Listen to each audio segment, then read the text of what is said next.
Welcome to the City Club Forum. I'm Steve Smith, past president of the club, filling in for President Sheldon Braverman, who is attending an important professional meeting on the beaches of Tahiti. On the week many Americans did taxes, we look at what may be the most important scientific project those taxes support, and a project that is ahead of schedule and under budget. Dr. Francis Collins is director of the National Center for Human Genome Research, a 15-year, $3 billion effort to map the estimated 100,000 genes that make up human chromosomes. This exploration of inner space is looking at the very essence of the biology of human existence. Dr. Collins grew up on a farm in Virginia and was homeschooled until the 6th grade. He received a PhD in physical chemistry at Yale, completed medical school at the University of North Carolina, did postgraduate work in human genetics, and then joined the University of Michigan faculty. He and his colleagues conducted pivotal genetic research identifying the genes for cystic fibrosis and Huntington disease. He was appointed director of the Genome Project in 1993 and continues research in breast and prostate cancers and adult onset diabetes. He is an irrepressible cheerleader for the project, describing discoveries as wonderful, astonishing, fantastic, exciting, extraordinary, and stupendous. Do not expect understatement in today's forum. The Genome Project may allow us to identify, diagnose, and eventually manipulate genetic material to avoid or cure many of our most dreaded diseases. But it also poses enormous threats to privacy. There is the concern that insurance companies, employers, and others might discriminate against those with genetic predisposition to disease. Indeed, one federal report said that already dozens of people have lost jobs and health insurance after genetic testing. And for a time, one HMO threatened to withdraw coverage if a woman carried to term a fetus determined to have the genetic cystic fibrosis defect. And there are some truths that will not set us free. What Dr. Collins calls toxic truth, when someone is told about a genetic problem for which there is no treatment. 5% of the genome budget is to study these ethical and legal issues. Since this is an area in which we hope decision makers will, as someone said, play God the way God plays God, it is perhaps reassuring that the director of the project has a spiritual side. He sees his work as a kind of worship. God isn't afraid of science, he says, and it would be unethical to delay. The British biologist Richard Dawkins described the central driving importance of genes this way: their preservation is the ultimate rationale for our existence. We are their survival machines. I am pleased to present the chief detective of genes, as well as a physician, scientist, cheerleader, and, some say, potential future Nobel laureate, Dr. Francis Collins.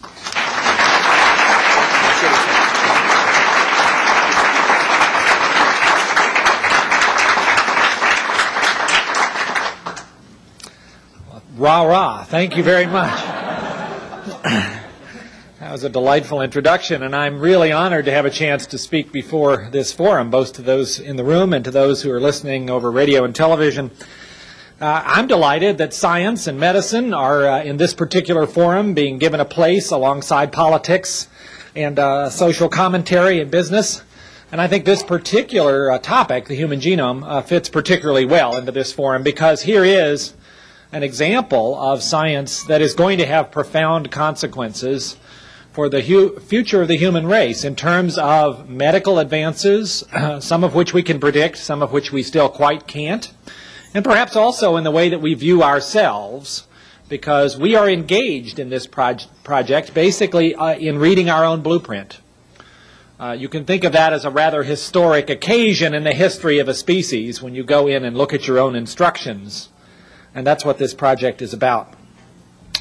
As was mentioned in the introduction, this project has been called, actually recently by the Vice President, potentially the most significant organized scientific project ever undertaken. More than splitting the atom, he meant. More than going to the moon, I think he meant. So is that justified? Well, it is an adventure into ourselves to read our own DNA sequence, the whole thing, and we intend to have this done in a rather short period of time, by the year 2005. That's not very far off. This will change medicine in ways that I will begin to touch on in this talk, but which, to be honest, I'm not sure I can completely predict for you once I go beyond 5 or 10 years from now. And yet, here is this project with all of this significance, and I don't think I'm overstating it, although if anybody would, I would. I think this is actually a fair description of what this project is. Yet when I take my own informal poll by asking the person next to me on airplanes, where I spend a fair amount of time, have you ever heard of the Human Genome Project? I get a less than 50% positive response. So this hasn't sort of gotten out there. It doesn't have the kind of public visibility that perhaps going to the moon did. And in a way, I'm concerned about that, because there are many consequences of this project that are going to require public involvement as we seek to identify the best way forward so that this genetic information, powerful as it is used to benefit people rather than to injure them. And I will talk a little bit about the pros and the cons of this. And I would like to be completely honest with you in that regard, that this is a project, while enormously powerful and having much promise to alleviate human suffering, which is the real reason to do it, it also has some thorny issues. And we are not yet in a situation where we can assure the public that this information might not be used to injure them in some way. We have the option of solving some of those problems, and I think we should do so, and I'll comment a bit about that. Rather than sort of launching into a description of what the project is scientifically, I thought I would start out with instead telling you about a family that I know quite well, a family that lives not far from here in the state of Michigan, and one that I've interacted with over the course of the last 5 years as they have sought to figure out why it is that in their particular family so many women have been stricken with breast cancer and ovarian cancer. And the story of this family, in many ways, is sort of the story of what's happening in molecular medicine. Susan is now 37. When she was 20 years old, her aunt was diagnosed with breast cancer, treated effectively for that, and then 2 years later developed ovarian cancer and died of that. 2 or 3 years after that, Susan's mother was diagnosed with breast cancer, treated successfully, and her mother is still alive and doing well. The family began to be concerned, these two women both diagnosed in a close succession. Next, Susan's sister, 4 years older than her, developed breast cancer at age 38. This was a particularly aggressive form of cancer, and despite chemotherapy and surgery, this sister died within 2 years of diagnosis. This left Susan and her older sister Janet wondering, what about them? Then the day came where Janet found a lump in her breast. It was in fact cancer. She was treated with chemotherapy.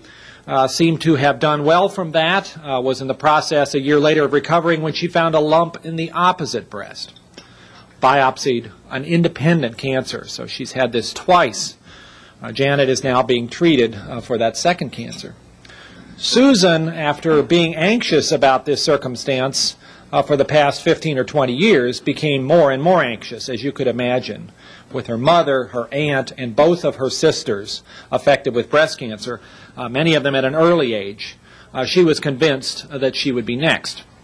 And she sought advice about that from numerous medical institutions back around 1990, and all that anybody could say was, well, yeah, it sounds like there is probably something hereditary going on in your family, and you probably are at increased risk, and you ought to consider your options, which are to undergo a mammogram on a very regular basis, starting at a much younger age than usual. And maybe you ought to think about more drastic procedures, such as prophylactic mastectomy, with the hopes that that would reduce your risk, if it is as high as you fear it is, even more drastically than the preventive measures of mammography. And of course there's the ovarian cancer risk, and you ought to worry about that too, but nobody was quite sure what to recommend because we don't have good screening procedures for ovarian cancer that are really demonstrated in this high-risk group to absolutely protect you against what is feared. So Susan became increasingly worried about this, wondering what she should do. She has a daughter who's 12 years old. She feared for her daughter as much as for herself. And after going through these anxieties for a couple of years, she decided to go ahead with the prophylactic mastectomy. Meanwhile, she and her family had been involved in a research study at the University of Michigan, which was aimed at trying to figure out exactly what gene is responsible for this high risk in their family. And at about that time, it became clear that a gene on chromosome 17 called BRCA1, for breast cancer gene number 1, if it is misspelled in a particular individual, carries a very high risk of breast and or ovarian cancer. And in this family, our research group was able to determine that clearly that was the cause of their high risk. And furthermore, we began to figure out who had the misspelled gene and who didn't. And having realized that, we realized that we needed to call the family in and give them the information so that they could plan accordingly, assuming that they wanted to know. And we weren't sure whether they would want to know. And literally, within a few days of our sending out letters to the family to let them know that it was an appropriate time for them to come into the clinic and get this information, Susan walked in to the clinic on her own power, said, "I'm here for my pre-op workup for my double mastectomy, and I just thought I would drop by and see if you have any new information based on this research project."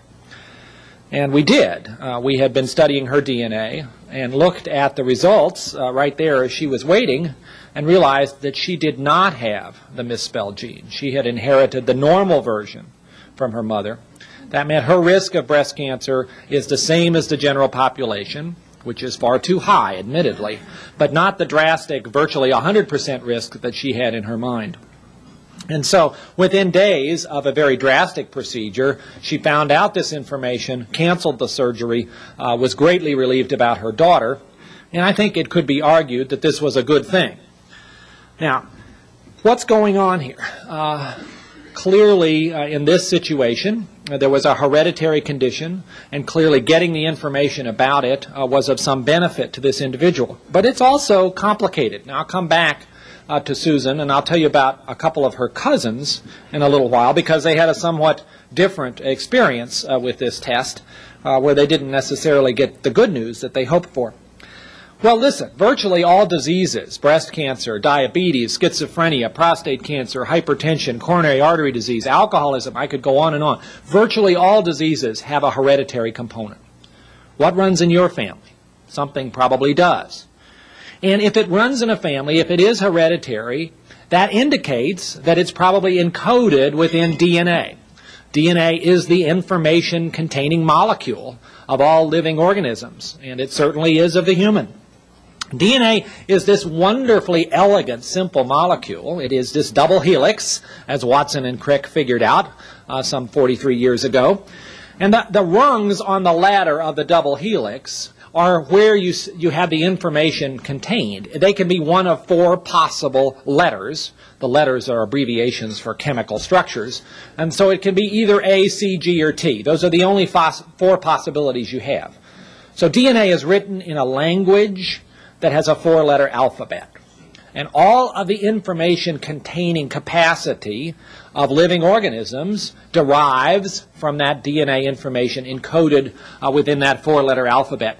And I would ask you, just sort of sitting there, to think, how many of those letters would it take to specify the biological properties of a human being? How much information would you expect you would need to go from being a single-celled, just fertilized embryo to a fully formed human being, able to think, fight off infections, do all of the things that human beings can do? I guess I would have said it would just be an astronomical number. It would be a number you couldn't even contemplate. Well, it is a big number, but it's a number that you can almost get your mind around. It's 3 billion. 3 billion letters is enough to specify all those instructions. Now, the instructions actually are called genes, and a gene is a packet of DNA, and it may be as short as a few thousand letters, or it may even in some instances be a couple million letters, depending on how complicated that particular instruction is. And we think there are about 100,000 genes, each one of which has a particular instruction encoded within it. So 3 billion base pairs, 100,000 genes, that's what it takes. And having a glitch somewhere in those 3 billion letters, even one letter gone awry, that's a C when it should have been a T, is sufficient in some instances, if it's in a vulnerable place, to place you at risk of some future disease. An analogy, perhaps. Think of each gene as a book, because if you printed out the sequence of, say, the BRCA1 gene, the one responsible for Susan and her family's great distress, that gene, if printed out in an average sort of font size, would occupy a fairly thick telephone book of information. And imagine flipping through the pages of that one letter out of place might be sufficient to cause the havoc in the family. In her situation, in her family, we know now that there are 4 letters missing in one page. That's all it took. And that's just one gene. If you now think of all 100,000 genes, well, you've got 100,000 phone books piled on top of each other. They'd be about as high as the Washington Monument. That's a lot of information. Even though you can imagine it, it's a lot of information. 3 billion is a big number. Even in Washington, D.C., 3 billion is a big number. The Human Genome Project aims to have that information all determined in a publicly available database in the next 9 years. And at the rate we're going, in fact, we may get there a little sooner than that. This is an international project. The U.S. is taking the lead, but several other countries are playing significant roles, particularly England, Japan, Germany, France, and Canada. It has a series of very specific milestones that were set out by the planners of this effort back in 1990 in order to be sure that progress was being made at a measurable level, and I think those milestones have been a very good idea. They involve not only building maps and getting sequence, but stimulating the technology to do this efficiently. And the cost of all of this has come down substantially as a consequence. It is a wonderfully interdisciplinary project in that it involves chemists and physicists and biologists and physicians, computer scientists, engineers, ethicists, lawyers, social scientists, theologians, all of these people playing some role in trying to figure out this blueprint and then figure out how to use it appropriately. And it is in many ways sort of a public-private effort. While the federal government pays for the infrastructure building basic science part of this, getting the maps and the sequence, the private sector is enormously interested in using this information and is investing themselves in making sure that it is used in a way that benefits the public by the development of new therapies and diagnostics as soon as possible. As was mentioned kindly in the introduction, this project is going rather well. We are now about 18 months ahead of schedule. Based on what was predicted back in 1990, we've exceeded those goals now by about a year and a half. And the budget for this project stands at about 70% of what was predicted to be necessary. So here is a federally funded project, believe it or not, that really is ahead of schedule and under budget and is likely to stay that way. It is a relatively inexpensive project on the scale of things. The amount of money devoted to this by the National Institutes of Health is 1.4% of their total budget for biomedical research. So this is not an enormous diversion of resources away from other very valuable areas of research. In fact, to sort of put this in perspective, we will spend in this country more money on health care during the course of this City Club forum here today than we will spend on the genome budget in an entire year. And arguing, as some of us will, that the way we're going to reduce those health care costs is heavily dependent upon figuring this information out, it seems like a wise investment. Okay, I am cheerleading, I confess it. Now, but why are we doing this? It's certainly not to make jobs for people like me. We really are doing this, and here I'll put on my physician hat, because of our mandate, I think, as a society to try to do something about human suffering. That really is the point. The Genome Project has all kinds of arguments going for it, but the major reason I believe that the taxpayers are interested in paying for it and the Congress has endorsed it and fields of medicine are all for it is because it promises to do something about a host of diseases for which our hands have been tied. Now, it won't do that overnight, but it is hard to escape the fact that it's going to have major consequences, and I'll come back to some of those. And there are other positives about this. You can make the argument, and I certainly have done so and will continue to do so, that this is probably a wonderful project for American economic competitiveness. There is all sorts of biotechnology spinning off of this, both in diagnostics and in therapeutics. Every pharmaceutical company of any size now has a genome division because they're convinced that the discovery of these 100,000 genes, which we will have in the next 9 years, will be the ground upon which the new generation of drugs arises. Up until now, most drugs that we use for disease are arrived at largely empirically by just trying a lot of things to see if something works. Now we have the chance to understand the underpinnings of disease at a level of detail that we could not previously have dreamed of, and that should allow us the possibility of truly rational drug design, which may then produce those magic bullets for things like cancer and heart disease that we have not really succeeded so far in finding. And in the other argument one can make for this is that it will reduce healthcare costs, although it won't do that overnight. Well, let's come back to Susan and her family. They do have this 4-letter misspelling in their BRCA1 gene, a CTGA, that has been deleted, that should be there. Susan escaped that because she inherited the normal copy from her mother, but her mother and her 2 sisters who have had breast cancer and her aunt all have this misspelling. Now, does this account for the majority of breast cancer? No. About 5%, actually, of all women with breast cancer have inherited a misspelling of BRCA1.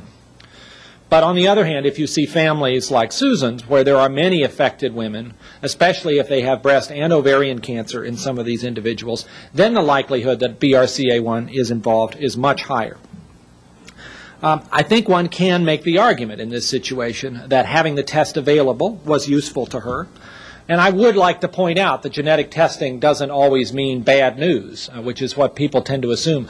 A recent issue of Glamour magazine, I don't read Glamour, but my daughter does, pointed out on their list of 7 things that you didn't have to worry about before and now you do. One of them was genetic testing for cancer, how to handle the bad news. Assuming, therefore, that that's the only kind of news you would get out of this kind of a test. Happily, that's not the case. But it can sometimes be the case. Susan got good news. What about her cousins? Well, let me come to them. Emma and Jackie are first cousins to Susan and Janet. They are related through their father. Emma and Jackie's father is the brother of the 2 women I started out telling you about. He's fine. Now, what does that tell you about the likelihood that he might also carry a misspelled BRCA1 gene? Well, not much, because men can have this alteration and have relatively little in the way of consequences. They may have a slight increased risk of prostate cancer, although that's still controversial. But it's the women who really pay the price for this particular alteration. But that wasn't known until very recently. So Emma and Jackie, their closest affected relative are their aunts and their cousins. And they assumed, as most people would, therefore, that they're at some distance from this disease, and therefore they're probably not at as high a risk. Now, that turns out not to be correct, because it turns out their father did have this alteration. Emma and Jackie came in seeking to know the results for themselves, expecting to hear that this was all fine and they need not worry. And in fact, it turns out that both of them did inherit the misspelled copy of the gene, placing them at about an 85% risk of getting breast cancer sometime during their life and perhaps a 50% risk of ovarian cancer.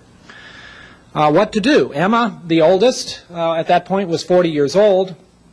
Her cousins already had cancer at that point. She had not really done anything as far as surveillance. She was denying that there was really much significance for her, understandably. Asked, therefore, to be worked up immediately. We did a mammogram that same day that she found out her genetic test result, and it showed a small lesion in her right breast, which was biopsied and turned out to be cancer. So she went from thinking she was at low risk to finding out she's at high risk to finding out she has cancer in the space of 24 hours. Very tough situation for somebody to go through. She subsequently decided that for her, the best surgical option was bilateral mastectomy because of her fear that she would develop an independent tumor, as her cousin had a few years earlier. And after going through that, and the good news was her nodes were negative on the side of the cancer, so her likelihood of being cured of that is very high, probably 95%. She then worried about her ovarian cancer risk, and after waiting another year, deciding she wasn't planning to have any more kids, she then had her ovaries removed as well. These are drastic choices that we present women with, and I think they are sobering and they cause you to be a little less enthusiastic about rushing out to test everybody when you realize that the positives are placed in a very tough spot. What about Jackie? Jackie also has the alteration. She had mammograms done that were negative, but she found it very difficult to live with this sense of impending doom and this very high risk. So she sought to obtain prophylactic bilateral mastectomy. She applied for that. Her surgeon felt that she was qualified, but her insurance company refused to pay for it. Now, they did not know of her alteration in this gene because she was very careful not to tell them, being fearful, in fact, of the consequences for her if they knew just how high a risk she was at, that she might lose her coverage. In fact, I will tell you, all of these people who I've been describing are real people, but these are not their real names. They have given me permission to talk about their family as long as I'm careful not to tell you who they are by name, because they are all fearful that they will lose their insurance, or their children will, if this information were known, a topic that I think is very timely right now. Jackie went through a long battle with her insurance company, getting many letters from physicians documenting the appropriateness of doing this without giving away the whole story. And as a consequence of those letters, eventually was able to get the surgery done. The surgical specimens were carefully looked at, and it turns out she already had not one but 2 cancers, which would have appeared in a matter of a few months. And obviously, the earlier those are detected, the better. So these are tough problems. Both of these women, Emma and Jackie, would tell you that this DNA test saved their life. I don't know whether I'm completely convinced of that, but you could make that argument. In both of their circumstances, it allowed them to find out they were at risk in time to treat a cancer before it had spread. So I think this opens up the question then of the medical consequences of this project. And I'm using breast cancer as an example. It's a particularly good paradigm, but there are others that I could have told you about. Colon cancer, for instance, has a very similar story. And I would ask you, should we have a crash program to go out and detect the people at high risk? Probably 1 in 500 women are in this situation of being at a very high risk, and we have almost the technical ability to go out and find them. In one particular population, that of the Ashkenazi Jewish population, 1 in 100 women are in this situation. They have a very specific deletion of 2 letters in one part of this gene, which is very simple to test for from laboratory terms. So technically, we could do it, but should we do it? Well, the barriers to that are the following. One is a technical one. If you imagine that book that I talked about, that phone book of BRCA1, to actually look in hundreds of thousands of people for, in each one of them, a misspelling on some page of that is very challenging, and no laboratory is yet really capable of doing that more than sort of 1 sample every 2 months. The idea of doing this for hundreds of thousands of people has not yet become a reality, but it's getting there, and there are many companies setting up to do this, anticipating a great demand. A major barrier, the medical management questions. What do we tell women in this situation? Do we know that these screening procedures like mammograms are actually going to help them? We don't have enough data. We know that mammograms work for the general situation of women over 50. But what about women in this special category? Can we say for sure that they are going to be well served by choosing that option? We need that data desperately, and we don't have it. What about all the counseling that goes into this? Having worked with this family and others like it, I can tell you this is the most incredibly intense experience for people to go through. Getting this kind of information about themselves and their families and all the consequences of that, that's not the sort of thing where you sort of drop it in somebody's lap and say, oh, well, you have a mutation, have a nice day. People really need the chance to think through that and ask questions and come back and ask some more. And who's going to do that if we begin offering this on a large scale? Most physicians have not had 1 single bit of genetics in their training. And we have an urgent need to get that information into their hands so that they can begin to apply this brand of molecular medicine, which at the present time is very unfamiliar to them. And then the other barrier, which is a very major one, is the discrimination one. I mentioned that with regards to health insurance, but that's not the only area of potential discrimination. Employment is another. And I'll say something in a minute about potential solutions to that. I'm happy to tell you that given all of these conflicting pressures on testing versus not testing, that the National Cancer Institute is about to set up something that I'm very excited about, and that is going to be a National Cancer Genetics Network. This is a way of dealing with the fact that there are many women out there who are interested in having this information, and yet it's not easy for them to get it. The number of research protocols currently available to them are rather few. This network will basically be a national research protocol. Any physician who wants to enroll their patients in this can apply to this network, receive educational information that will allow them to do a good job of counseling the patient. Then the patient will get education about the pros and cons of testing, be able to make up her own mind about whether she wants this or not. And then, based on those results, we will be able to find out what happened, because this will also include a registry, a confidential one, to keep track of outcomes. And we really need that information. So that, I think, is a very important step forward.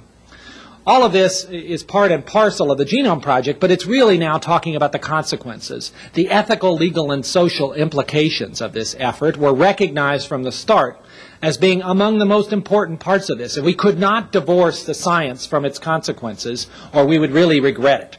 So the ELSI program, Ethical, Legal, and Social Issues, was born 5 years ago and has been focusing on these issues, I think with some considerable progress, but we still have a way to go, particularly because we're now sort of at the point where scholarship has done a great job of identifying the issues and potential solutions, but now legislative solutions need to kick in, which means politics gets involved. You may have noted that the Senate of the United States debated last night the Kassebaum-Kennedy bill on health insurance reform. In that bill, thanks to a great deal of hard work on the part of people working with the Genome Project, there is specific language that says genetic information should not be used by health insurers to deny coverage. That's the first time at the federal level that has been present, and I am absolutely thrilled with that. Although I will also tell you it's not a perfect bill. There are ways in which people can still have genetic information used against them in health insurance that I think would trouble most of us. You didn't get to pick your genes. I didn't get to pick mine. Should they be used against you to deny you health care? I think that's an inherently troubling situation. And yet we have a system in health insurance that not only permits that, but sort of encourages it. We all have these things. We all have glitches in our DNA, probably 4 or 5 pretty bad ones, and 20 or 30 not so great ones. And it's only a matter of time, as things are going, before it will become possible to figure out what your own particular glitch is. So we all have pre-existing conditions. Don't fool yourself. They're written into our DNA. And if that's reason enough to take away your health insurance, who's going to be left covered? We have a system that's unjust, and it's also going to be unworkable. So we have to fix it. And I think the Kassebaum bill is a wonderful step in the right direction, but we have to go further than that. Employment has been dealt with to some degree by a recent ruling by the Equal Employment Opportunities Commission, but there are still loopholes in that. Privacy, medical records leak like a sieve. We have to do something so that this information doesn't fall into the hands of people that you wouldn't feel comfortable knowing about it. There are issues about informed consent, and there's this whole business of education, not just of physicians, but of the public. A lot of the public thinks that DNA is a perfume. You can go to the health food store and buy DNA and RNA in a bottle and eat the stuff. I don't know what people think that's doing for them, but it betrays a certain level of misunderstanding about the whole process. So in the future, just to conclude, in the future, where will this all lead us? I would say in another 5 to 10 years, you will have the chance, if you want to submit yourself to testing to find out what your own predispositions are as far as future illness. What diseases are you most at risk for? Will you want to know? Well, if we can deal with the discrimination parts, I suspect your decision about whether you want to know will largely be predicated upon the question, what can I do about it? Because if it's just dropping bad news in your lap and there are really no options for you as far as reducing that risk, maybe it's not so helpful, and maybe you'll say no thanks. There's a quote from Sophocles, which I'm very fond of, which says, "It is but sorrow to be wise when wisdom profits not." Why learn all of this stuff if you can't do something about it? But for many conditions, breast cancer, colon cancer, there will be things that one can do, if you know you're at high risk, to go through surveillance programs in order to reduce that risk of dying of metastatic disease. And I think people will probably be very interested in those things. In the longer term, though, this is not just the point. We don't want to just be like the bookie We want to be like the fixer that gets to change the outcome in a more profound way. And that is where these gene discoveries are leading in the long run, to new therapies, be they gene therapies or drug therapies that are based on an intimate understanding of the molecules involved in disease. Those take time, and you can't predict how much time, but they will come. And we will have a brand of medicine 20 years from now that you will scarcely recognize, I suspect. All of this, I think, fits with the natural traditions of medicine to try to push back these frontiers. I'd just like to conclude, therefore, with a quote from Sir William Osler, who most people regard as the founder of what we call modern medicine. And his way of describing medicine, which I think describes what we're talking about here today, is the following. To wrest from nature the secrets which have perplexed philosophers in all ages, to track to their sources the causes of disease, to correlate the vast stores of knowledge, that they may be quickly available for the prevention and cure of disease. These are our ambitions. Thank you very much.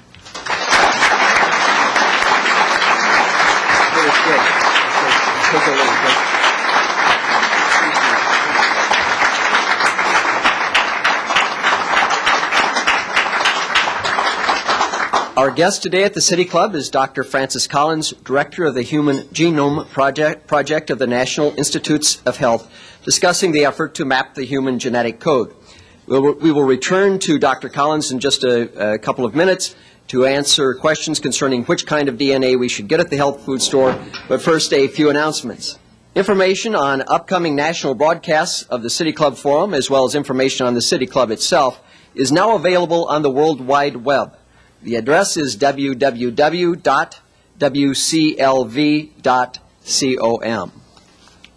At our forum next Friday, April 26th, our speaker will be Sarah Brady, president of the Center to Prevent Handgun Violence.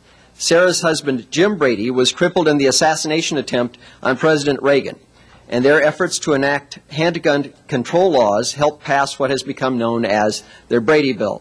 To make reservations for that forum, you can call us at 621-0082. Now for our traditional City Club questions and we hope answers. We would like Dr. Collins to return to the podium.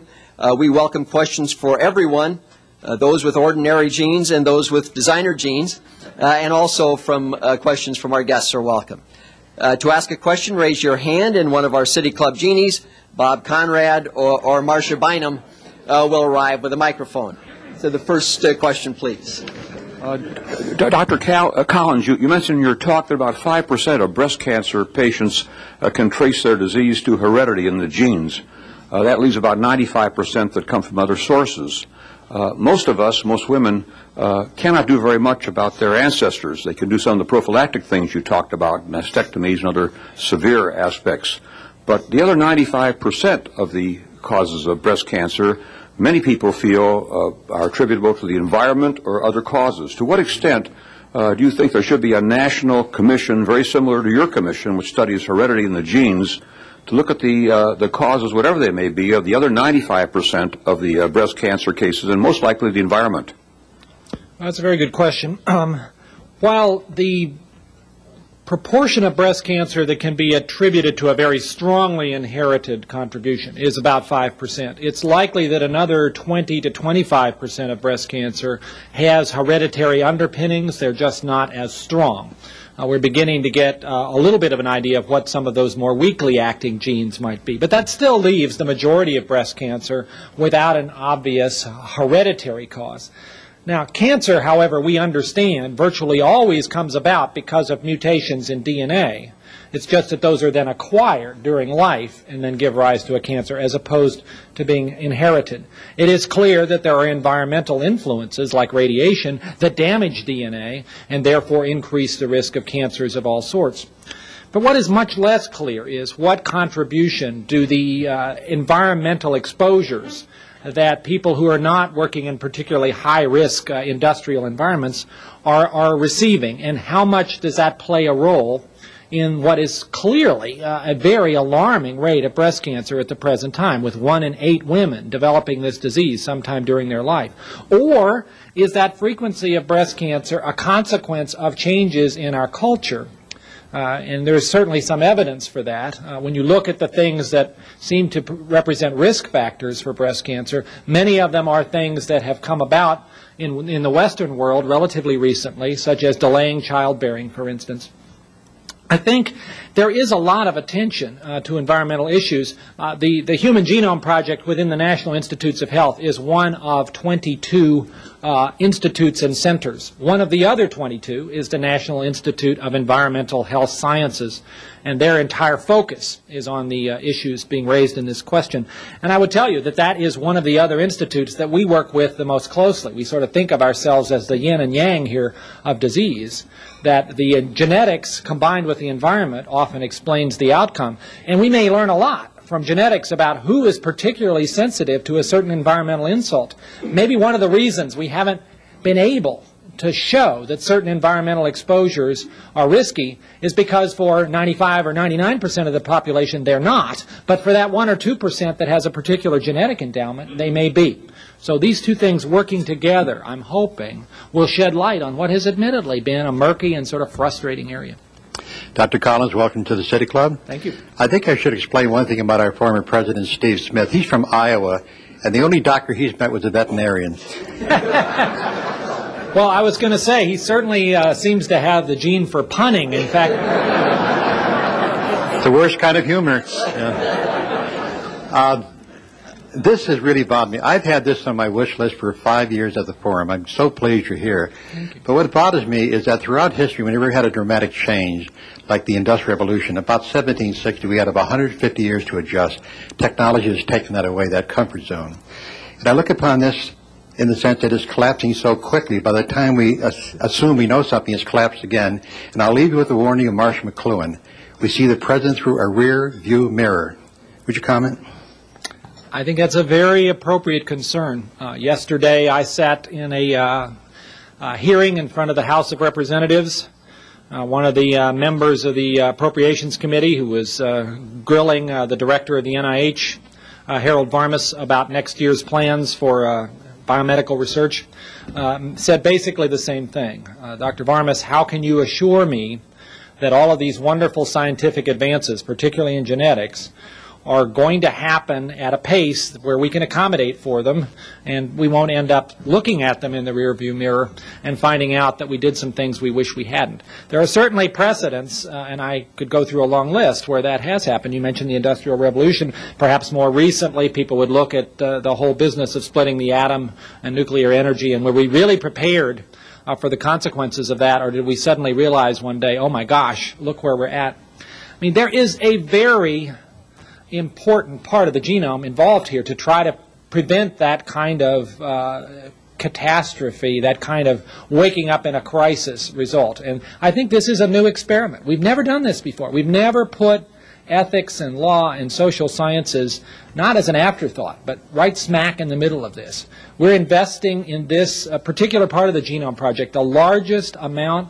that's ever been spent in the history of the planet on ethical research. Now, will it be enough? I don't know. I think we've made great progress, but I think we are now at the interface where legislation is going to be needed to provide the protections, and that's not an area where one can necessarily guarantee the outcome. I think the public has to be well informed about this, and increasingly they are, and the public has to speak up. And recent surveys indicate they're worried about this, and I hope they're saying that to their elected representatives so that we can get those protections in place. And Dr. Collins, this question is both intellectually and philosophically. You mentioned that the lady that you're talking about had a 12-year-old daughter. Yes. Number one, did you examine the daughter, and does she have the gene that you were talking about? And number two, is the time going to come when one would take one's children or one's unborn children to be genetically tested to see how long they live, what they're going to die from, what kind of intelligence they have? Because genes probably can foretell all of that.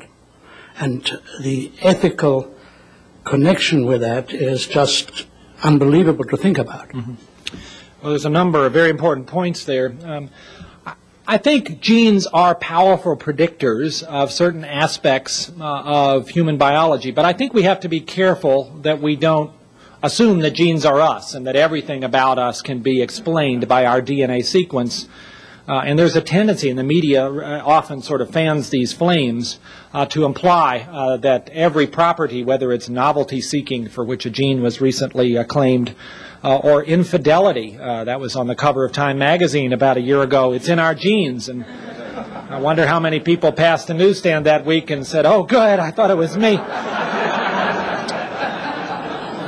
I mean, even when we have all the DNA sequence worked out and all the genes identified and their functions interpreted, we will not understand a lot of human behavior. I don't think we'll understand what love is. I don't think we'll understand intelligence, to be honest. It's such a complicated mix. So there will be limits on the ability to make these predictions, and often they will be sort of statistically, well, the risk is a little higher for this and a little lower for that. This sort of image that a newborn, or even not quite a newborn, could be tested to predict everything about them, I don't think that will quite come to pass. In fact, I don't think it will come to pass in that format at all. Now, you raise another interesting question, which is testing children. Is that appropriate? You have then a collision, because we've been in this situation where in families with a BRCA1 alteration, the parents want to know, does my daughter have this? And yet most of us would argue there's nothing you're going to do for that individual over the course of the next few years. And maybe she'll grow up and wish that she didn't have the information, given that it's not all that clear what you should do with it. And so we, in fact, will not test children at the present time, and most clinics won't, arguing instead that you should wait until that individual reaches the age of 18, and then they can make their decision about whether they want to know or not. You haven't lost anything. You weren't going to do anything about it right then anyway. But some parents are quite upset about that. They feel that, in general, parents make medical decisions for their children. Why should this be different? Dr. Collins, a few years ago, Dr. Bernadine Healy spoke at this forum at the time she was running for the U.S. Senate. And at that time I asked her this question, what possible useful function do the insurance companies have in the healthcare industry? Her answer was, well, that's a leading question. However, having listened to you today, I'd like to ask the same question. You all don't throw any softballs here, do you? Well, Dr. Healy actually recruited me to the NIH. I'm a fan of hers, and she's obviously a very distinguished resident of this state. So maybe I should follow in her footsteps and try to sidestep the question, but I'll try to do my best. I mean, at the moment, it's the system we've got. Health insurance is the way the U.S. works. That, by the way, distinguishes us from most other well-developed countries. We are one of the few that still maintains that system where people may, in fact, find themselves uninsured, as about 40 million people now do in the United States. And that is, in some ways, deeply troubling. If you argue that health care is a right and not a privilege, then we have a system that doesn't really reflect that. So many, I think, philosophers and ethicists and geneticists viewed the idea of universal health care as something that we ought to be moving towards. It does get around this otherwise very difficult problem of all the pre-existing conditions that we have, because almost all insurance plans involve some degree of actuarial calculations and underwriting and trying to figure out who the company doesn't want to cover. And as soon as you have people that aren't covered through no fault of their own, not because they chose to smoke or chose to exercise in some other high-risk behavior, but just because they inherited some DNA sequence, then you have an unjust system. The ultimate solution to that, I think, probably will have to be some form of universal health care.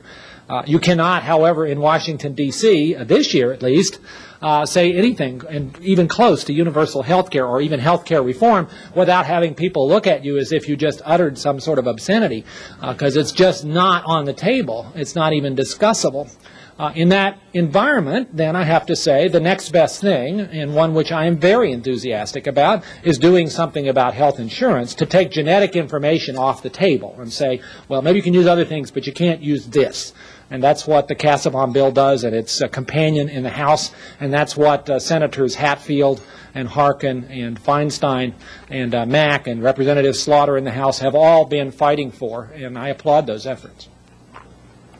Dr. Collins, you mentioned that 1 out of 500 ladies are at risk for cancer, and I understand that to have this test, it would cost a person like $2,000, and that person would not go to the insurance company to be reimbursed under present circumstances, and therefore I wonder what the demand would be for such a test.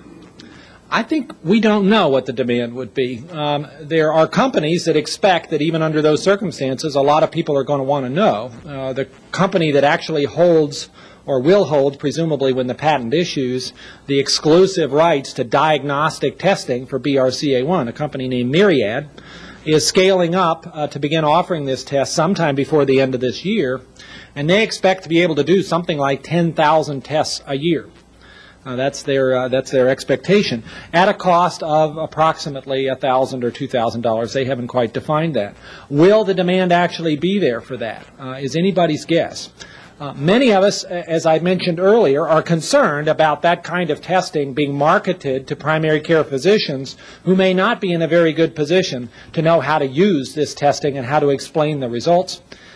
Because, as I said, most physicians don't have much training in this field.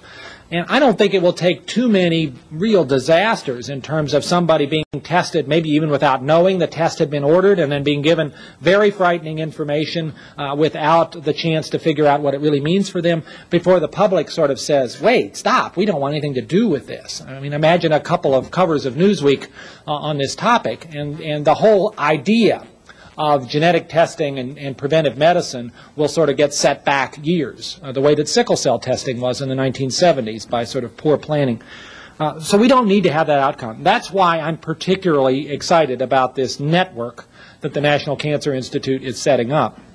And I suspect, again, I don't know what the demand will be, but I suspect that if it's done right, the majority of women who are tested over the course of the next couple of years will do it through this network in a way that preserves really good educational information, preserves informed consent, has sort of a uniform protocol so that everybody's hearing the same thing and having the same choices, and may even provide a pool of funds for individuals who don't have the resources to actually pay for the test. And that's another major concern. Will only those who have independent resources of considerable nature be able to afford to go through this, and it's just going to be too bad for the others. That seems very inequitable.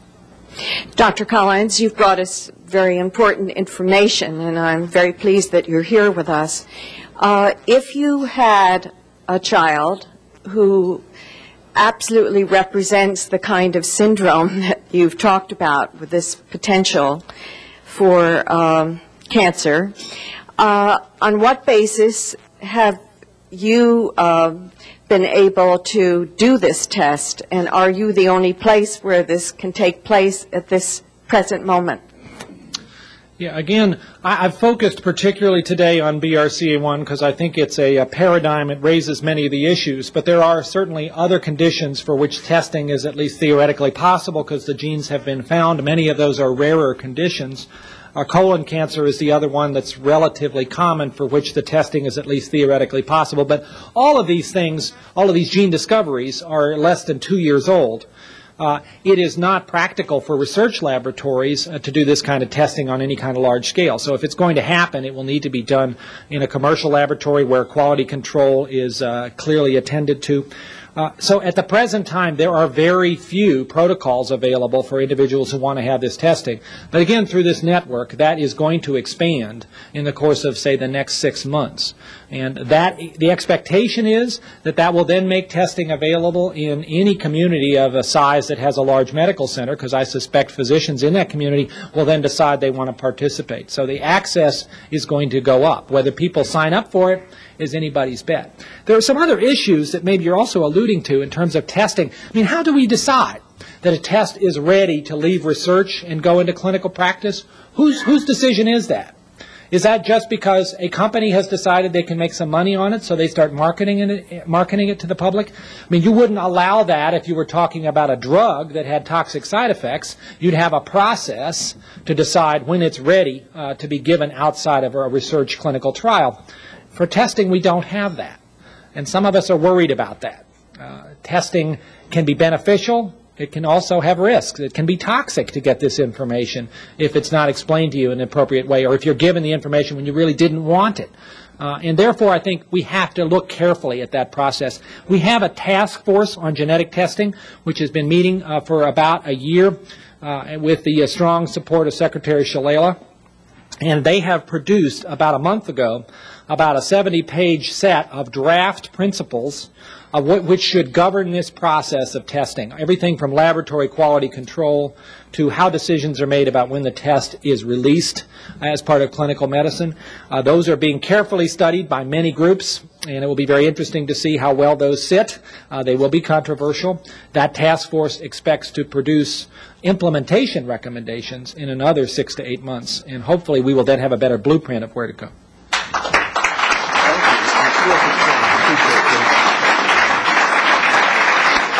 Thank you, Dr. Francis Collins, Director of the Human Genome Project. Thank you, one and all. To order an audio or videotape of City Club programs, call 216-621-0082. The City Club Forum is adjourned.